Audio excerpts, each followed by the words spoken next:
Simple ways to create an inclusive classroom environment. Hey there, I'm Charlotte Recaliful, teaching for you. Thank you so much for joining me. Inclusion essentially means that you are creating an environment where your children have an equal opportunity to learn and an equal opportunity to education, no matter their circumstances. So it takes into consideration a child's specific learning needs, a child's financial, social, or emotional needs. Now, the problem here is, how does one teacher with little to no support create this environment? Because it is incredibly difficult when you are stretched or feeling stretched thin. However, it may not be possible on an individual basis if you're alone, but it's possible on a more universal level. So today we're going to look at how to create this inclusive environment on a universal level using 4 strategies. They're very simple to use, so let's get started. The first strategy is called focus on equity. What I want you to do here is not just think about equity like we learn about in education school, but it's teach your children about equity here. So teach your children that you know what they need, right? You love them and you understand what they need. And not every child, though, needs the same things in order to succeed. So some children might need fidgets, but not everyone needs that. Some children might need extra one-on-one support, but not every child needs that. Some of them will understand it. You know what they need, and you'll be there to support them.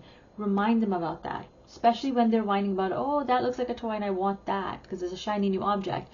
No, it's not a toy. This is what it is, and this is why we're using it. Okay? The next thing is to encourage collaboration. So here, one of the things I want you to keep in mind is I'm not talking about projects here, because especially projects where every single child, like all these kids need to work together on a project, and it's everyone is graded equally, because that's dependent on making sure that every single child completes their part of the assignment. And we all know that there's always that one child that doesn't put in the effort.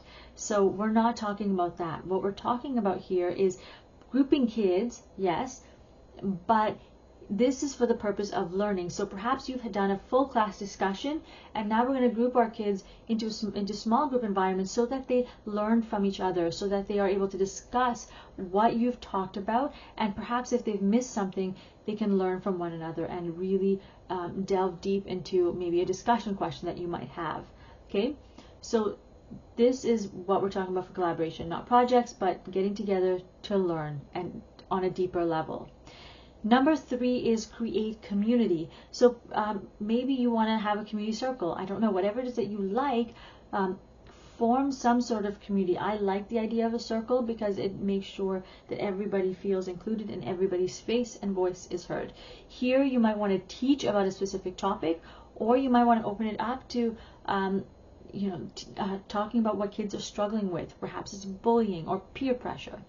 And if you don't have a specific topic that day, open it up to kids learning about one another. What are you interested in? What are you interested in? Why do you think the way you do?